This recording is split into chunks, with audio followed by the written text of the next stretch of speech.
look so happy about it.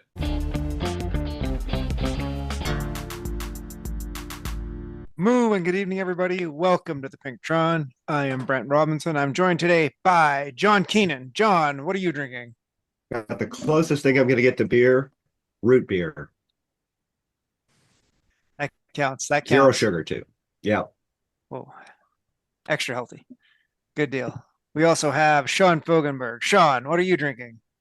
Yeah, I just swung by the grocery store just before this, so I picked up something that works, which is my version of beer for the day, a Lagunitas Hoppy Refresher Sparkling Hop Water Zero non-alcoholic. So it's like a hop flavored LaCroix kind of. Yeah, I saw those recently. Those looked great. I had hop water when I visited Chris last April in San Diego. It's great. It's like very Hmm. refreshing. It blew my mind. Yeah. We need to get that in Canada. We don't have it. Add it to the list of my Canadian international shipping Yeah. grievances. We also have Steve Pritchard. Steve, what are you drinking? I'm drinking peppermint tea, but I've got the opportunity. What is root beer? Like, it's one of those things I've known of the existence Mm. of since a kid. From like, I think it was like I don't know if it was reading the Peanuts or the fact that I went to an international school when I was five. Um, but like root beer was like, oh, root beer. Somebody I've never encountered it. What is it? It's You've never sarsaparilla, technically, but you've it's a Yeah, never very so never it's North like a had or American seen a root root. beer? Let's blow Just up my doesn't screen it's now. doesn't exist in the UK. it's Huh. a soda made from the root of sassafras trees. So that's also why Sassafras. it's called sarsaparilla. Okay. Yeah, I had It's a like a roommate in caramelly and like yeah, usually brown. sugary. Yeah, it's usually Yeah. brown. It's kind of the closest equivalent is like a cream soda, but with like that rooty underneath flavor. I Yeah. like that the second line of Wikipedia says that since a key component of saffras has been banned by the US FDA due to its carcinogenicity. Like, so one of those great ingredients they had in beer. Wow. Oh, well, that's well, Oh my God. learn If I something new come to every the day. UK, I'm bringing you a root beer. Yeah. Yeah, that's an easy one. I mean, you probably can get them. Like, there's American sweet shops in the high street, but like, um, root beer floats as well being a thing, a, a character drinking. Yeah. So good. Can't remember one. This is They're dim and good. distant childhood memories. You know what a float is though, right? Yes, yes. I've had a Okay, Coke good. float. All right. Yeah, what do you do for floats in the UK? Stout. I mean, we don't really have the climate for it. It's usually But it is just it's ice cream and soda, right? Like yeah, that's what we all have for a Yeah. float. Okay, good. yeah. Good. I know you've seen everybody one of those like translation thing. Direct. Actually, it's when we put it through a I don't know, When you warm it go up, canoeing, turn it yeah. into syrup, pour it on ice cream, call it a float. I'm like, no, that's not a Like float. you're talking about is a squash. Yeah. Yeah. All right. We also do have Craig Martin. Craig, what are you drinking? I am drinking a Cracked Canoe Ultra Premium Light beer. It's just a lager, but it's good. I have Corona Zero, Chero. I don't know. CERO. I'm not Spanish. Settle. Settle. All right. Yeah. It's alcohol. It's the alcohol-free Corona beer. So it's light. It's refreshing. And speaking of things that you would want to be light and refreshed for, HSR or no, HARE Race 2 is Downtown Eruption. Craig is What just dying what? right now. It's a That was really a fun root. course. It Like, is. what's not to love about it? Hillycom forward, tick. Best, one of my favorite climbs in the game. Volcano com, tick. Great climb. Hillycom forward again, tick.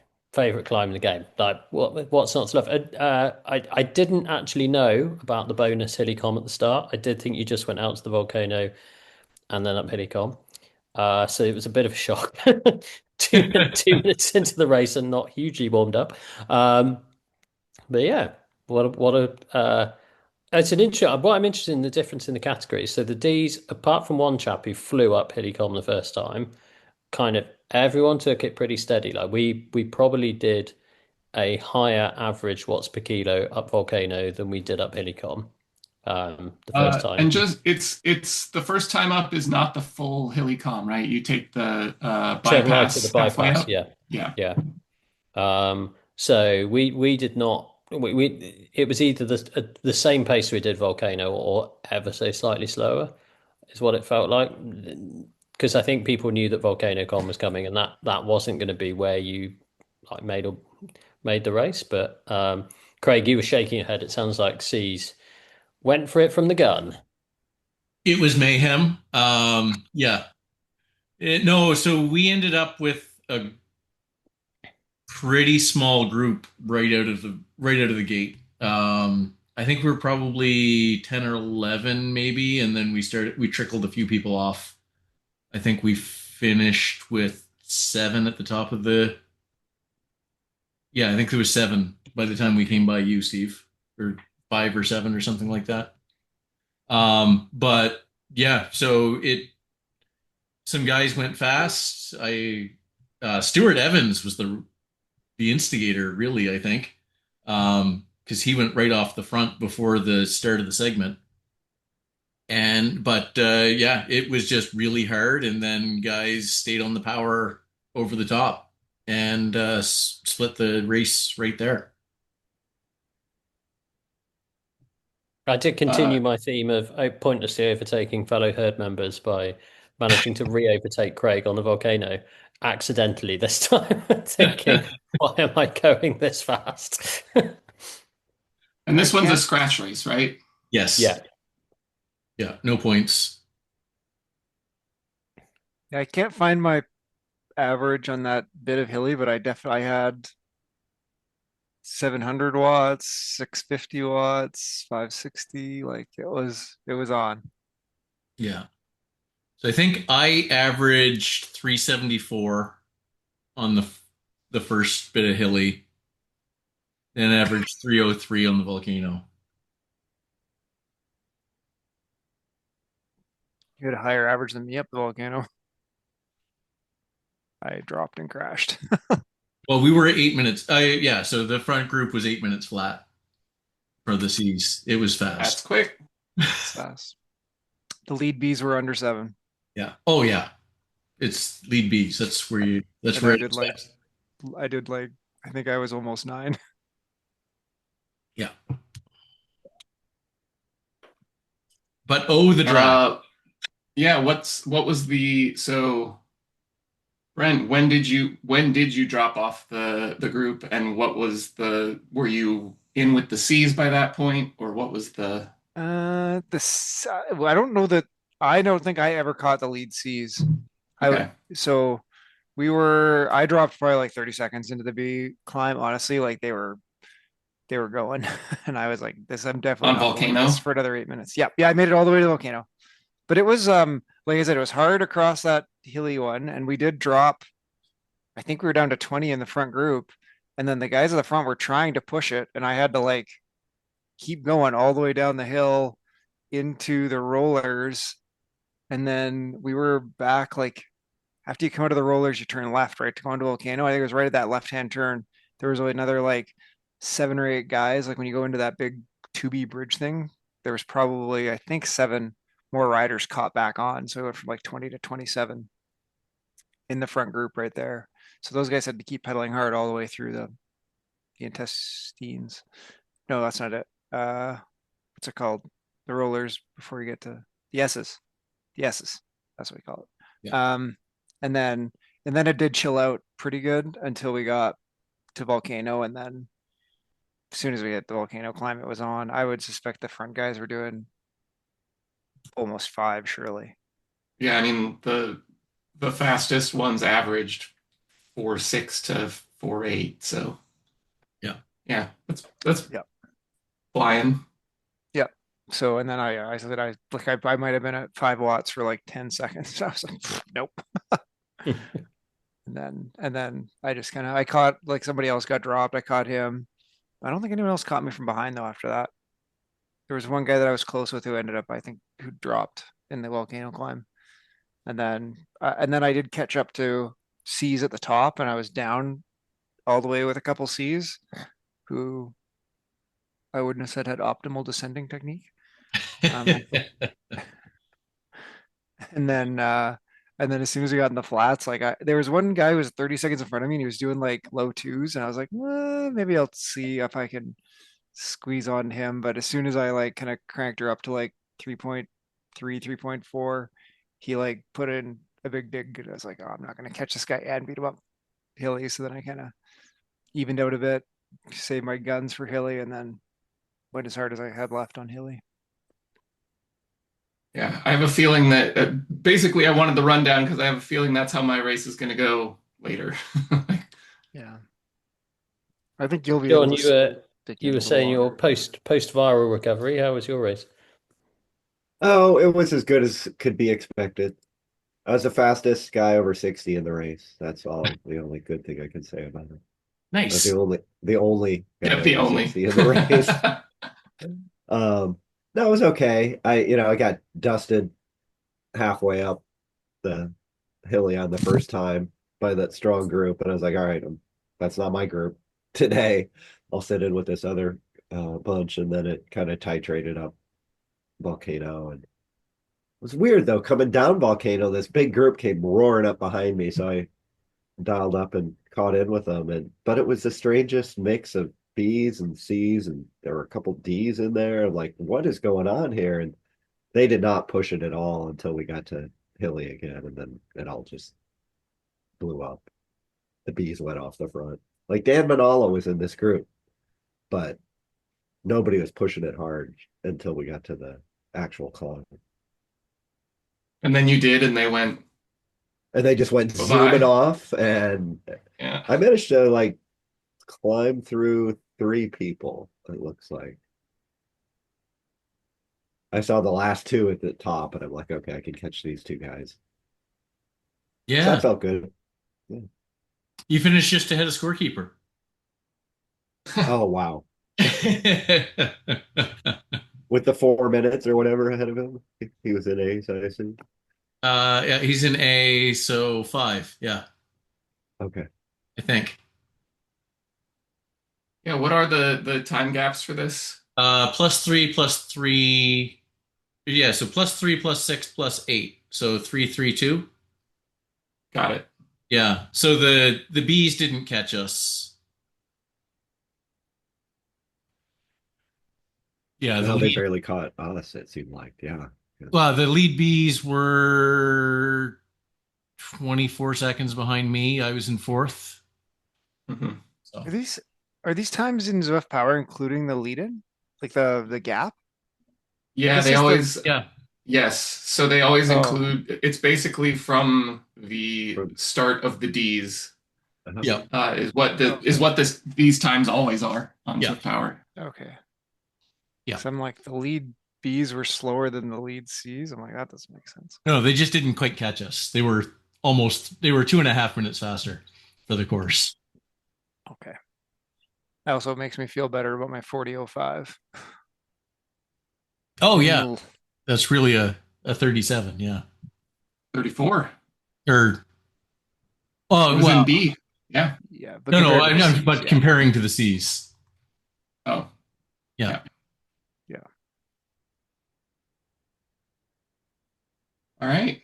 Well, So, we'll be well, racing it a little I have one later. question. I think this is the first time I've done Volcano since the upgrade, which put the hill climb preview, was it 800 meters or something like that of climb in front of you? And I was semi joking that I think I'm in the wrong category, and this could be another sign that I'm in the wrong category. I think it made the climb easier What did? because having that The little grade previews at the top of the screen. gradient Yeah. preview Oh, and get, because certainly when the C's came through, I'm like, this is tough, but I know there's a flat bit coming. So if I I just Yeah. need to hang on to there, and although it's around the corner and I can't really see where it is, I can see on screen, and I found that easier. So I just wondered if any of you guys noticed it or noticed it making a difference. That kind of, with the volcano being quite a steep bit, flat bit climb anyway, isn't it? So Yeah, it's I would I mean I think this is on a lot of climbs, but I think especially ones like volcano and stuff is it it lets you ride the climb better, like smarter, Yeah. right? You can really see where the steeper bits are. You can really see where the grades are, and yeah, you just got to get to like there, and then it's gonna be flat. And if you can just hold the wheels into there, it'll be picking up speed a little bit. I mean, it does allow for that. I Yeah. think for me, it removes some of my competitive advantage because I think I have ridden a lot of these climbs and raced a lot of these climbs so much that I don't need that. Like it's nice on those newer courses to get a sense of what's coming up, but there was something to like being able to break somebody when they could actually hold on for another minute. I definitely used to feel that way about Epic. Like there's a point Yeah. on Epic where coming up towards the castle and it flattens through the castle, and I knew if I could go hard when I could see that because I knew there's that flat bit and I could recover a bit, and then there'd be another steep bit again. Um, yeah, So it's interesting. for me, I think that helped towards the end of the climb. Um, because the guy who eventually won uh attacked at the end of the climb. I'm like, that's the end of the climb. I'm not going to attempt to chase that. Not that I had a lot left to chase anyway, but I also didn't attempt to and blow up. So yeah, no, I think it helped a bit. It definitely made me feel better at the end of that anyway. But to me, that was the big thing is at the end because I know most of Volcano, but I always get kind of lost at the end of it because as you start to get a little fuzzy, and yeah, Yep. Yeah, it definitely, yeah, you're 100% right, John. If you know how the climb works, your advantage is taken away from that for sure. The other ones that it's like helpful on are like um glyph is it glyph heights, and what's the T one that you go, it's a climb. it's a Those ones, calm. like Yeah, it's really helpful on those ones I find to know Yeah, where that steep section starts because they each kind of like just build in. Um I'm trying like to think. Box Hill. Was that the same time? I can't remember doing it or mine without that. I think those would have been very similar to Mm. the time when they Yeah. came out. Mayan, that's the word, Mayan. Mm. And like Box Hill, same thing. Like you can really see where like it flattens out at the top, and if you can just hold on to the wheels till it gets there, then you can hang with it. I haven't done Innsbruck reverse with it because that's another one I Mm. think that Yeah, actually Innsbruck reverse I used to love because it's like I never go hard on this. Like it's a real stair steppy one, isn't it? So good one to know about. Oh, should we talk HBR? Yep. let's talk HBR. So HBR is two bridges loop, 3 laps for the first two categories, 2 laps for the bottom two categories. And so, yeah, that same halfway up hilly, but the other way. Isn't it? Yes. Yeah. I think this is controversial opinion coming here. Probably one of the best race routes like in the game for a short crit race, beginner race. Like it's got there's a tough bit, especially I mean beginner. I know some of the beginners are quite fast, but there's a tough bit which maybe a minute or two of being really hard. Um, but that is a bit where you can go hard enough to actually break a race and gap people. It's I know we talk about an HBR like there's bits where you'll get dropped if you're not paying attention, but it's hard to win the race. This is where you could win the race if you do Yeah. a really good attack here. Like it's Yeah. I um, mean, you probably don't want to attack it to try to win the race the first time up. That would be a soften, but you could potentially stay away for a lap on this route. It's short enough. well, this is Yeah. I can't remember was it the said race? I did a race series on here Yeah. about a month ago, and the guy who won, okay, was strong and was a strong in the category, but they went off the front and the rest of us in the group all watched each other, and they didn't win by being stronger. They won because they got a lead and nobody wanted to chase them. Mhm. So yeah, it's also when I do a warm up, it's usually the route I warm up on because I think it's got a bit of everything. You've got some kind of bits we can do a bit of tempo. We can do a really hard bit to ramp up, and then you can cool back down again round to the start finish line. So neat course. We didn't talk bike, did we? Do we still talk bikes? Do we want to talk bike? So this one is actually one where you can, I think. So I went SL8 with the DT Swiss 6.5, the non-disc. And upgrades are allowed this time, right? There are upgrades, yeah. Sorry, Yeah, we're and talking I about noticed hair again steering was here, right? done. Yeah. Somebody thought Tron, if you have Tron, would be good. Yeah, so Tron SL8 with the disc are they're really close to the same. Um, there might be an advantage to Tron staying in the draft where I'm not sure whether the fact that you don't sit up actually helps you in the draft. Oh, But yeah. I think that's just graphical. I think it might be, but I'm not sure. Not sure either. Yeah, you think, is the DT Swiss 65s order faster than the NV 4.5s? Yeah, so they're really close Faster on the to each flat? other, but yeah, so the Envy is lighter and the DT Swiss are a little bit faster. So yeah, I went that way. But those two are really close. Yeah, I was on a Pinarello dog. I'm at F because I'm trying to upgrade all my Pinarellos and get that Espada. Nice. Ooh. This is my semi Zwift rewards motivation.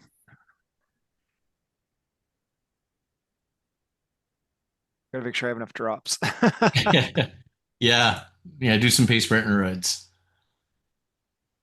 Yeah. Yeah, And for so the HBR, what bike choice do you guys think? Just whatever's normal aero all rounder. so for HBR, I think it depends. If you are really confident in your ability to go up that hill. So yeah, that hill is pretty steep and pretty decisive. It's not very long though. I think arrow trumps, but you might want to, think about the other. I think arrow trumps. I think you're going to go air raid anyway. I mean, that's level 10, and Yeah. that's a pretty good climber, isn't it? The Canyon Air Raid. No, it's not anymore. Yeah. Oh, they It is very fast. It is the most aero bike, I think, of the road bikes. So just incrementally. Very close to the other fast bikes, but I think it's the worst climber and the fastest of the road bikes that are near the top.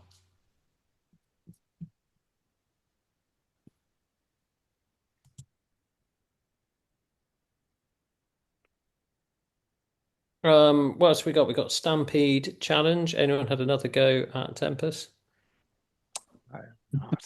I have not yet. I probably will. It won't be this weekend because I'm not around. So I feel like I already nailed the pacing on that as well as I was going to be able to. I'm not thinking that another half-hour torture session is in me. yeah, Is the league Yeah, just I'm gonna- called August still? I didn't make the new league yet. Oh, So I will do that before I go away to work this weekend.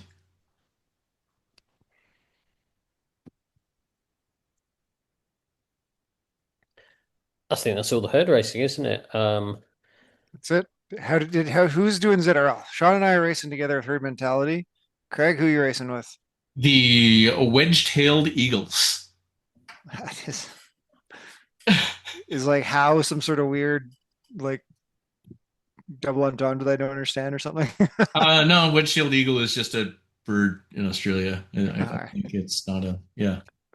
But yeah, no, that's the so we're in the league that would be so it's 6 in the morning my time and anchored to North America. So there's strangely 3 people in the Atlantic time zone on this team.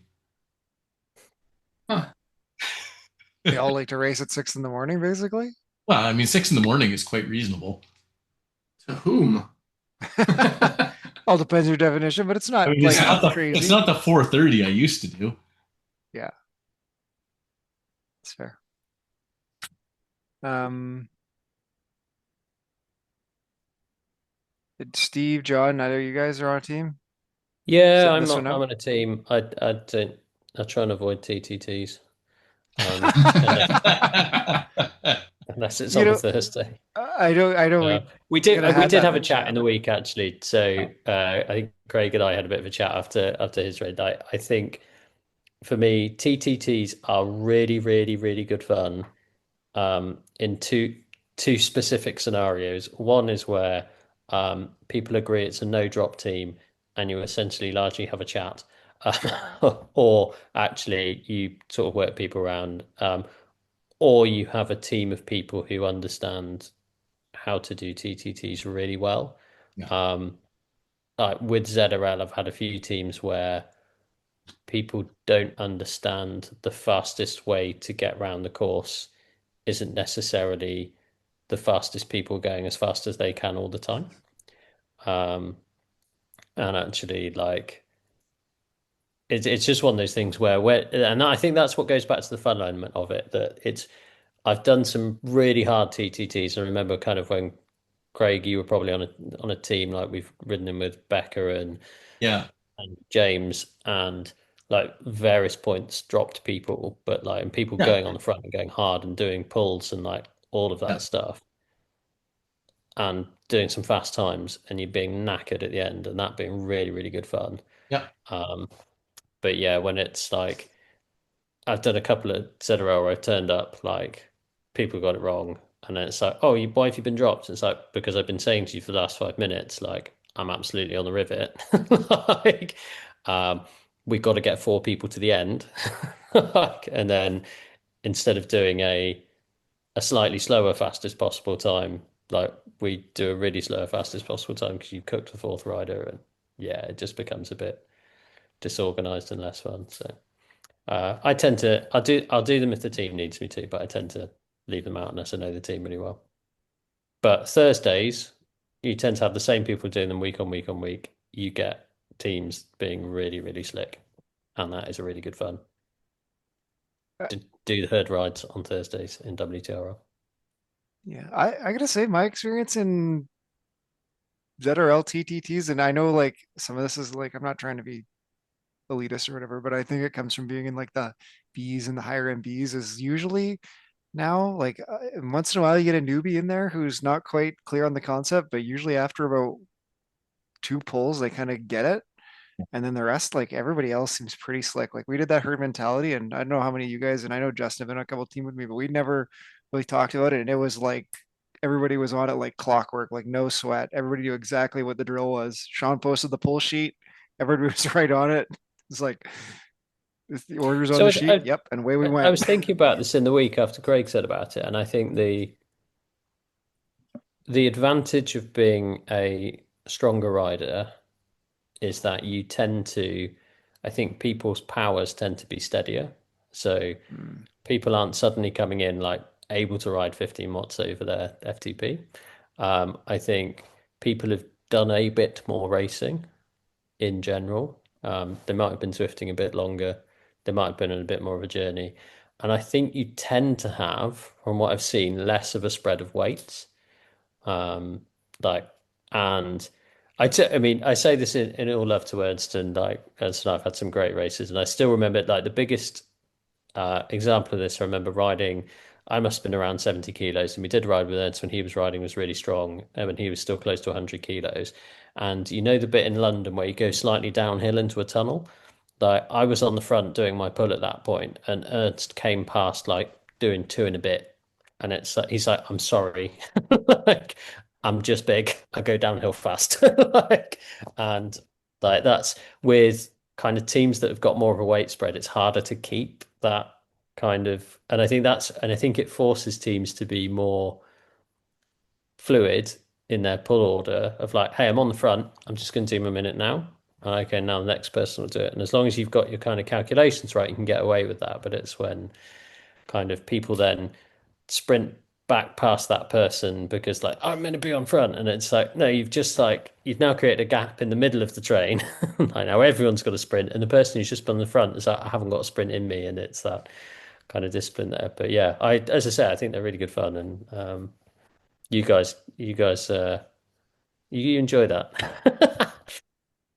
It was Yeah, good. Like, I don't, it was the course itself. Like, It was a I'll challenge. it was not an easy TTT course. No. no, there's No. no flat on that course. None. Yeah. Everything is like up two, down three, up four, down one. Like, it What was just the was course? It was called Southern Coast Crusher or something clash. like that. Clash. Yeah. So it went from like the pens at the bottom of the grade out Oh to the yeah, round out out to to the the roundabout roundabout and of the back desert again. Yeah. back, and then around the roundabout again, and then back through the Bigfoot Sasquatch sprint. sprint Yeah, finish. Sasquatch. Yeah. Sasquatch. Yeah, yeah. So it was just all those like rolly, foresty hills in there, or roads, or whatever you want to call them. Like there's nothing that's like a sustained climb, but it's just like you got to watch what you're doing. Yeah. Yeah. So in the first half to two-thirds of the race, when everyone's still fairly fresh, like you roll through, you don't even really notice the uphills or the downhills. Uh, you just keep on your power. When people started getting a little ragged in the second half, uh, there when a little gap opens up when you're going on a little downhill because you've just gone up and uphill, and now there's do we have the power to close that little gap?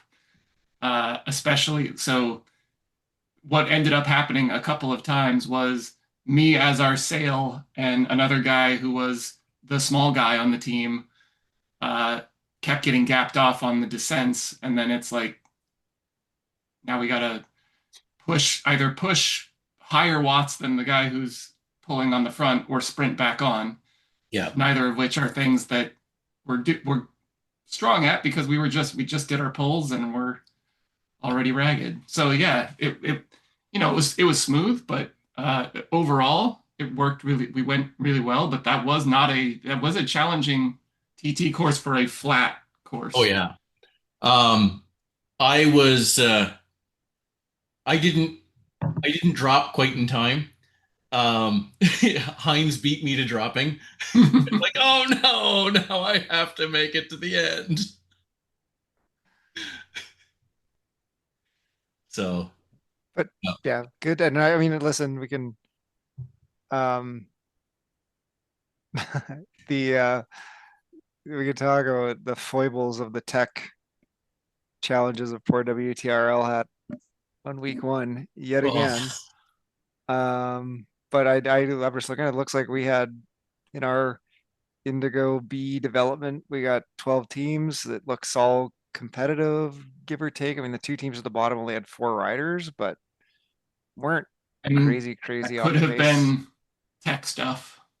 Yeah, yeah, it could have been tech stuff for them too. So I think, I think, I think we'll, I don't know, we'll probably take another go if we got 6 riders who want to take another run at it, or even if we had yeah. 5 again, probably.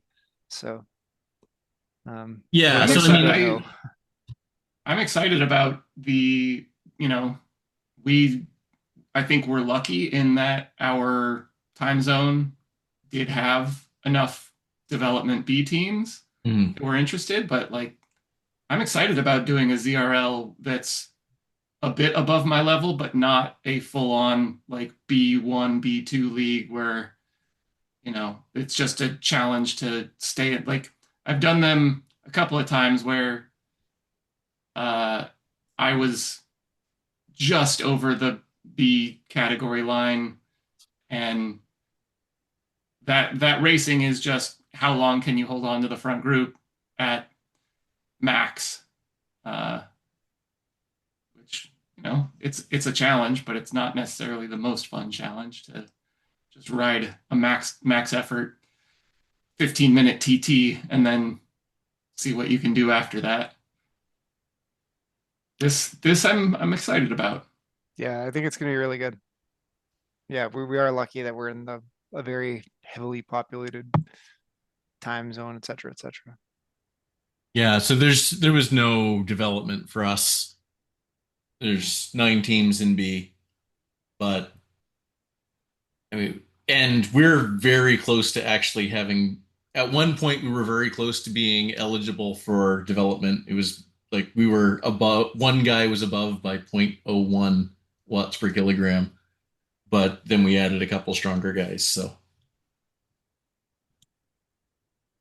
Yeah, I mean, notwithstanding the tech challenges of getting this in, and I feel for the people who wanted to be in a development situation and weren't able to get into one because of numbers of teams and all the rest of that. I do give credit to WTRL for trying. yeah, yeah. There's Really it's kind of the organization side, like the forecasting side. Like, oh, we're probably not going to have as many, so we need to offer that in fewer time zones and make people make the choice. And they've just anyway, it's tough because people ask, oh, I want this time that's 7 minutes after the time you've already got because of A, B, and C, because it takes me this many minutes to drive home from work or whatever.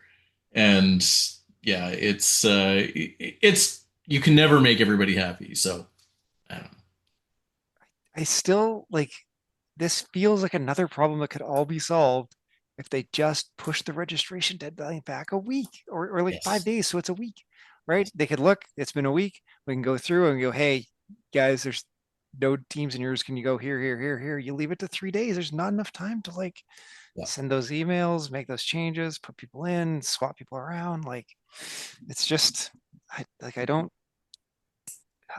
don't mean to be like critical because I get like it's hard and all the rest, but like I don't understand what the rationale is of having the registration deadline so close to the race date. Like I get even still with the registration deadline 3 days, 3 seconds after the deadline, he gets like 20 emails that are like, "Oh, I missed the deadline. Can I still put a team in?"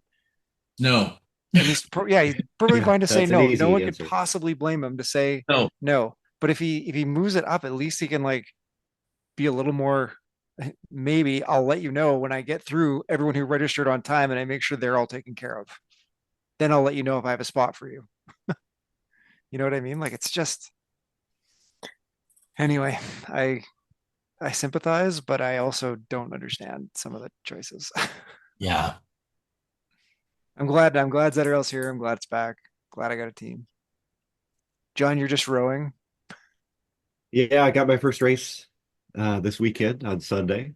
Sort of like a TTT, but we're all chained together in order. So like we can't move, right? We're all in a boat together, Oh, 8 of for us. a second I thought you were talking about they're gonna have like the individual skulls linked together in this. Oh, that'd be cool. Or we're on a It's big like, galley, right? One of the what? slave galleys, and we're just yeah. Okay. All right. 8 guys in the skull rowing. That makes more sense to me. I got it. Yeah. Yeah, too Whatever. much going on. So yeah. I think I'll jump in round 2, whatever that is. Is it before or after the New Year? Before. There's Probably one more. after. It's one more. Okay. Yeah, there'll be 6 weeks from like the start of November to the middle of December. Okay. Yeah, I might be able to do that. Good, good. All right. I think that's all I got. Anybody else got other pod topics? Good. Well, with that we'll say thank you to Steve Pritchard. Thank you to Sean Bogerberg. Thank you to John Keenan. Thank you to Craig Martin. Thank you to everybody who is doing the herd races this weekend. Hare had good numbers. Thank you to everybody who is listening to the Pinktron at home. Moo and good night.